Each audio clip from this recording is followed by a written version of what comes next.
దూరంగా ఉన్న ఒక ప్రాంతంలో. ఎవడ్రా? ఎవడు? రే దేవా, వద్దురా, వెళ్దాం పదా. చెప్పరా ఎవడు? విడదీయలేని స్నేహం ఉండేది. నేనున్నానుగా, ఏం కాదులే. దూరంగా ఉన్న ఆ ప్రాంతంలో యుద్ధం ఓడిపోతే అన్నీ కోల్పోయినట్టే. మా నాన్నకి పుట్టినంత మాత్రాన ముక్కు పోగు పెట్టుకునే హక్కు రాదు, దాన్ని సాధించుకోవాలి. నేనుండగా నా కొడుకు వరదరాజమన్నారిని త్వరగా చూడాలనేది నా కోరిక. ఇక్కడ కూడా కుర్చీ కోసం కుతంత్రాలు జరిగేవి. రాజమన్నార్ తిరిగొచ్చాక వార్త దొరవుతాడు. రాజమన్నార్ తిరిగొచ్చేళ్ళు వార్తానే లేడంటే నారంగ్ రష్యన్స్ తీసుకొచ్చుకున్నారు. గురుంగు వాళ్ళు సెర్బియన్ ఆర్మీని తీసుకొచ్చుకున్నారు. గేట్లో ఈ రోజు కూడా 700 కొత్త ఎంట్రీలు జరిగాయి. ఇక పైన ఎవరు వస్తారో ఎంతమంది వస్తారో తెలియదు. ఒక్కొక్కరు ఎలా ఉన్నారో తెలుసా? నా చెప్పు, మనము ఏ ఆర్మీని తీసుకొస్తున్నాం?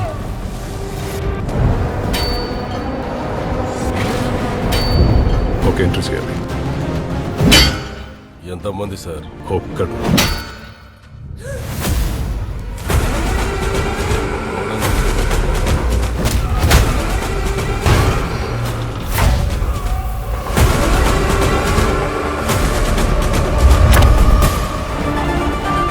పెద్ద పెద్ద గోడలు కట్టేదే భయపడి.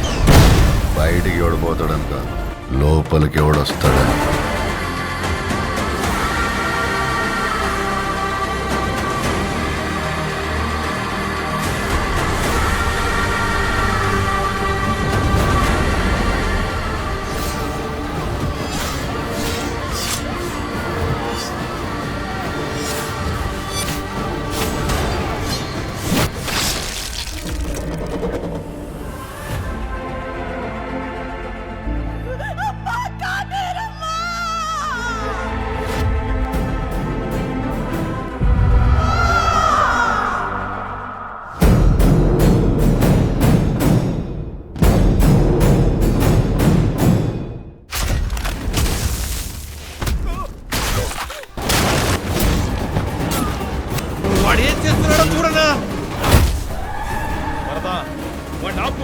ఆగడు.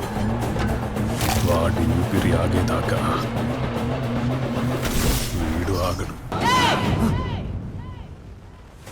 కడియాల కోసం, ముక్కల కోసం పోరాడింది చాలు.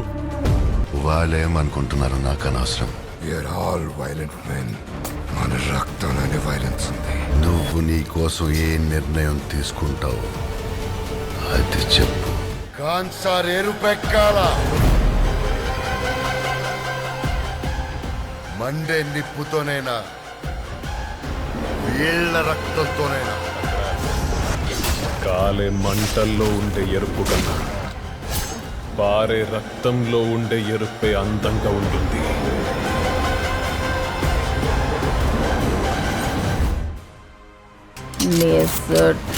ఏ దిక్కు చూసినా సావే కొట్టొచ్చినట్టు కానొస్తుంది కదా సామె.